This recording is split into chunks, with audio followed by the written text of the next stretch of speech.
Okay, all of the interlining has been ironed on, and I think I'm ready to start sewing. I've got on my table here all of the patterns that are going to be sewn in black thread, and I'm going to start the process of pinning them all together. I always keep the patterns very nearby because they are my guide for constructing the garment. Okay, this next dress I'm making, I've altered a little bit because I'm making it out of a stretch fabric that I have. I didn't have a huge amount of the fabric, so I've had to put a few seams in places where they wouldn't normally be. So if you flip it over, I've removed this dart and I've removed the dart in the front as well. And I've taken the zip out of it because it's stretchy and I'll probably be able to pull it over my head quite easily. So the first thing to do is to sew the two front pieces together, and sew the two back pieces together. Because I've placed a seam here, I've just got to sew this before I attach it to the lower part of the bodice.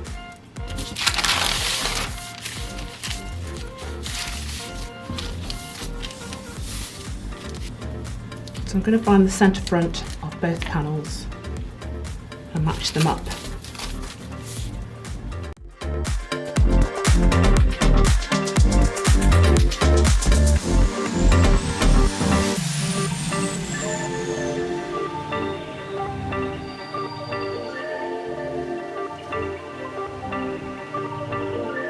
Just going to attach the pockets now, stitched for 4 centimetres. That's shown on the pattern. And I'm going to measure them out.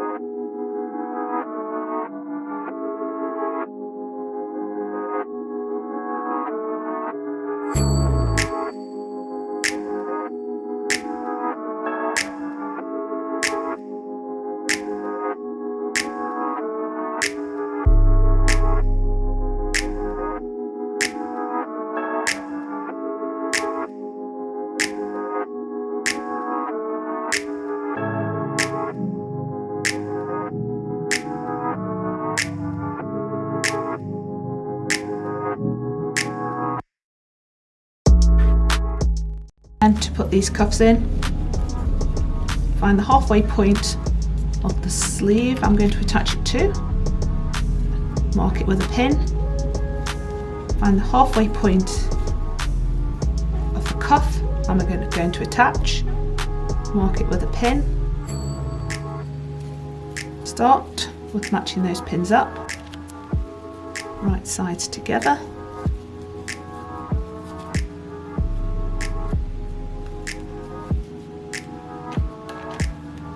And then you stretch the cuff out to meet the pin. You might have to do it a few times over, so if I find the halfway, the quarter point now of the cuff, mark it with a pin, find the quarter point of the sleeve,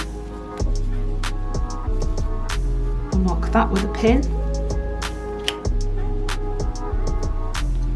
And then I can match these two pins up.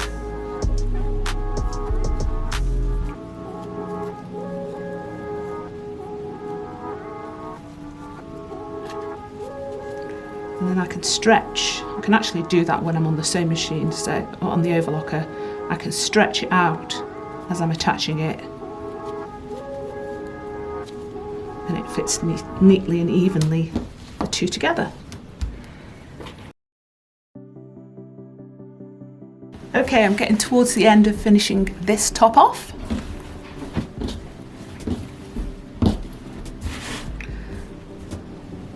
The pattern recommends you put a facing around this neckline.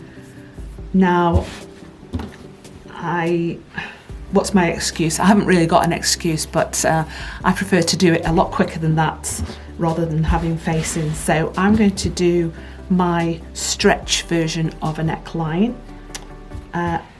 It's not an exact science, but it works for me, and it looks like, you know, almost like the shop bought stuff.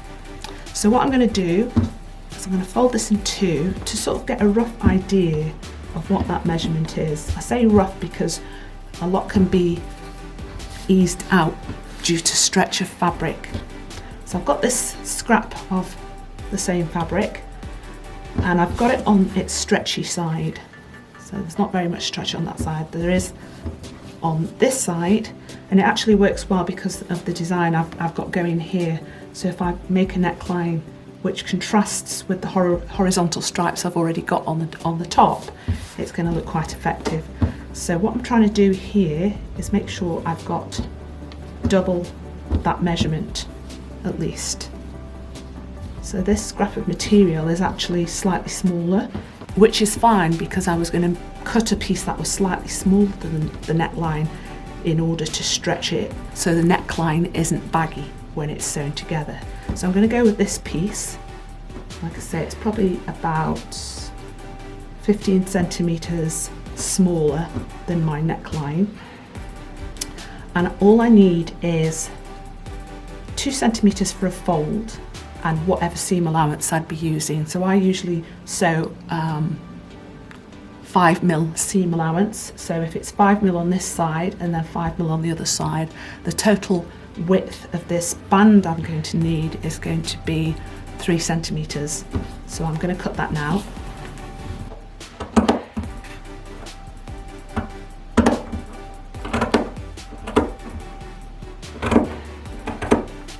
If I've not said so before, I'm not a fan of this fabric. It's very awkward. Every time I get it on the sewing machine, the presser foot sinks into one of these grooves that you can see on the fabric, and you can't get it out. It kind of wants to go its own way when you're stitching. But never mind, I've managed it. It doesn't look too bad. It looks a little bit ropey in places, especially down the side seams, but I think it's going to be all right. So I've got my piece here. I'm just clipping those ends off because they're a bit scrappy again. I'm going to stitch down this to make my loop, and that's going to be ready to stretch into the neckline. Okay, I've sewn that into a loop now. There's the seam.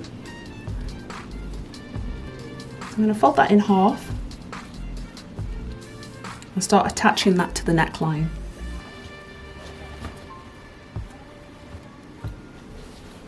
Start at centre back.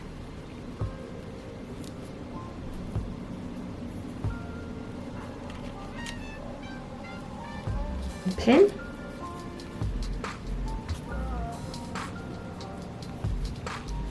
And then, as you've seen me do before, oops, I was twisted. As you've seen me do before, I find the halfway point of the band, which is there, mark it with a pin, find the halfway point of the neckline. Well, because I'm at centre back, that should be centre front. There you go. Mark that with a pin, and then you match these two markers together.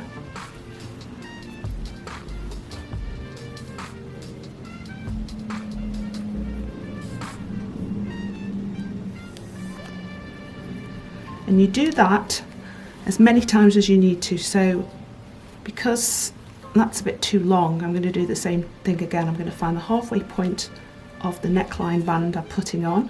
So by putting centre front and centre back together, stretching the material, the band out, I find the equal point between those, mark that with a pin, and then the same with the top of the neckline, centre front and centre back together, and that's the halfway point there. As you can see, it's not on the shoulder seam because the front and back are slightly different sizes and shapes. And then I match those two pins together.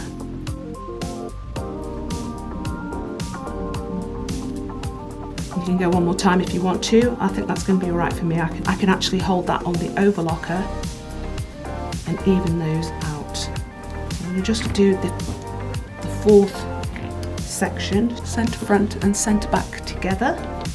Find the halfway point of the band you're attaching. Centre front and centre back together. Find the halfway point of the top neckline. Match those two markers together.